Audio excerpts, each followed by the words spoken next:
Hi, I'm Ryan, and today we're going to talk about how to set up your truck for a camper. So, one of the biggest things that comes up with everybody is their truck and the payload. So, my recommendation is always to take your truck, drive it over a weigh scale, truck stop, or dump, wherever it is, and find the actual weight of your truck.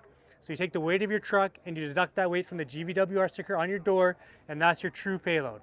The second way you can do it is grab a Sharpie, go to your door, and cross out the weights. Problem solved. That's a bad joke. I'm just joking. But this is why we're here today.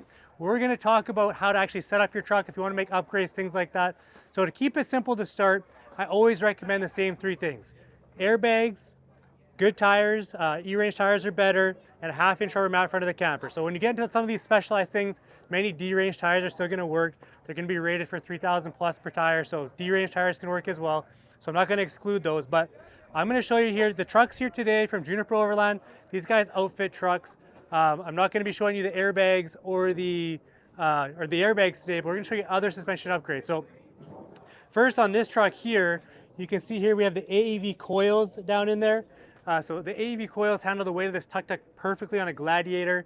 This thing also has the Fox shocks on it that are adjustable and tunable. So those work really nice. This thing doesn't even hit the bumpers. Tons of capacity when this thing's outfitted like this. Also at the front of this Gladiator, we have the power brake at the front, so just bigger brakes for stopping. So when you put a lot of weight on your vehicle, I mean, these brakes work amazing. These are the power brake ones. You can see the calipers there. Heavy duty brakes for better stopping. You don't necessarily have to do this, but if you're worried about your safety and stopping the truck while the camper's on the back, these things are really going to help out. And then just over here on this Ram here, I'm going to show you guys the Carly Pin suspension setup. This is Carly Pin top. Super cool stuff, high end. This is another way to outfit your truck. This thing also has Timberlands at the back, so this truck doesn't use airbags, doesn't need them because of this fancy setup it has. But this thing has some nice tires on it. We have the Mickey Thompsons. These are D-range tire, but again, these are really well weight rated for the camper. So there's lots of different ways you can outfit your truck. The debate for me between Timberlands and airbags is I've been doing this for about 12, 13 years. I still, even though I'm with the guys from Juniper Overland, I still recommend the airbags first. And the reason why is because when you put a camper on your truck, you're gonna have squat. The back of the truck's gonna wanna drop from the weight. So if you went to put to the dump, do some landscaping, put some gravel in the back of the truck, it's gonna drop. What airbags do is actually push back up against the box and lift it back up and make it ride level. So ideally, you're gonna have a level ride. This can be achieved with Timberlands with the right setup, but I'd probably be adding some other shocks and things like that. That's why on these trucks, we're going to show you, these guys have the King shocks, even with this Carly Pin top setup, is just to make sure this thing rides flat. So that's why when people ask me every single day, airbags versus Timberlands, I say airbags first because they allow you to adjust the truck and camper. Someone like Juniper will argue, well, the airbag quality hasn't been great. There can be problems with them. This might be true. I personally went with the Airlift 5000 airbags on my own truck. They work amazing. Firestone has some pretty good airbags too. A lot of people will go with those, but there's lots of other ways to do this. So if you don't want to go with airbags and you want to update this thing has King shocks, so Fox shocks, King shocks, different shock setups and Timberlands. There's lots of ways to achieve a nice flat ride. Another way would be adding an extra leaf spring to the back of the truck. So if you want to really beef up the truck, you can add a leaf spring, throw in the Timberlands that way, or the airbags. Like on my own truck, I have a Kenai on F-150. I added a leaf spring and added airbags. Thing rides dead flat. Kenai on F-150. I might have grabbed the Sharpie for my payload on that one. Again, that's a joke, but I make sure the truck handles the camper safely. The most important thing is not only your safety, it's the safety of other people on the road. So you want to make sure you're safe and other people are safe. So spend a little bit of money. If you want to do it the most efficient way, I'd go airbags, good tires, and the half-inch rubber mat. If you want to get fancy, there's Carly Pin top, there's Fox shocks, there's all these AEV coils. There's lots of things you can do. If you want to talk to a great shop, talk to Juniper Overland. These guys know how to outfit a truck.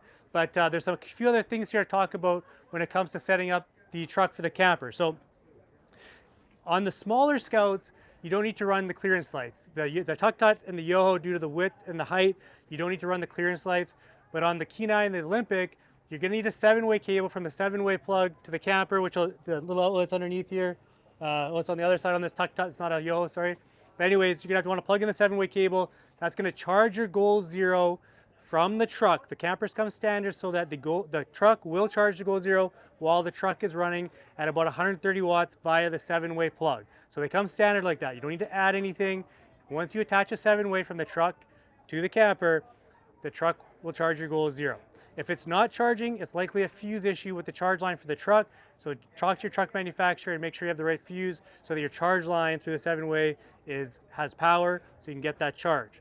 The next thing is when you're setting up the truck is that the Scouts come standard with these tie downs. So there's a ratchet system that hooks into the bed anchors of the truck. It's very simple. It just hooks in, you ratchet it tight, and that's going to hold it down. And again, as you can see, there's a 1/2-inch rubber mat. So you can use a 1/2-inch rubber mat from a horse stall mat, a nice cheap setup, cut a horse stall mat to fit it. There's companies like Black Armor that'll custom fit the mats to fit your bed. That's what I use. I get asked the question a lot, but there's lots of different ways. If you don't want to spend a lot, just get a horse stall mat and put it underneath the camper. But also that 1/2-inch rubber mat is acting as a friction point, so the camper is not moving, and also kind of sinks into the mat, which protects the corner caps on the camper. So people ask me also, I have a plastic bed liner or a slippery bed liner in my truck. Should I take that out?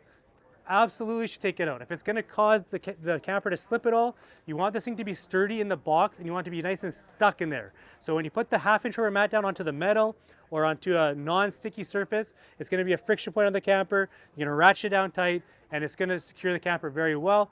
I took my own Kenai and F-150 through 10 states. These straps hold the camper very effectively. So that's pretty much the main things for camper setup. Again, make sure you have a nice flat ride. Make sure that your tires are good. I will talk here quickly about PSI and tires. So that's another question. When it comes to airbags, because those are my favorite again, airbags, I generally set my airbags to about 40 to 50 PSI, but everybody's going to be a little bit different. You could be at 30 PSI, you could be up to 60 PSI. There shouldn't be a reason to go too much out of that range, but I've heard of guys running them at about 70, but you kind of want to be in that 40 range. But most importantly, you want the truck to sit flat. So look at it. If your truck's still squatting, put a little bit more air in the bags. That's going to solve your problem there. When it comes to your tires, most of the tires will have a PSI rating on the tire. So some guys will run their tires closer to 30 PSI. I personally run my E-Range tires closer to about 40 PSI, 40 in the front, about 42 PSI in the back. Maybe a little bit strange, but I just like that little bit extra where the weight's sitting. So PSI in the truck, use the weights off the tire or talk to your local tire shop. They might have a weight PSI rating that they recommend for the tires that you're selling or they're selling you. So I know this owner here runs his truck at about 30 PSI. So I would say that's a hair low, and he agrees with me. You can see there's a tiny bit of flex in the tire. So I might put a little bit more air in these tires, but look at the tire. If you're not sure about what PSI to set the tire to, talk to your local tire shop and they'll be able to help you with the tires. So again, airbags, again, ask the mechanic who installed those, but you want the truck and camper to sit flat. Probably going to be somewhere around 40 PSI and the same as tires. So I'm kind of a 40 guy on both, but that's up to you what PSI you set your things to, but there's always someone to ask. Whoever installed it is going to know the product best. So I'd ask them directly about PSI for airbags and your tires.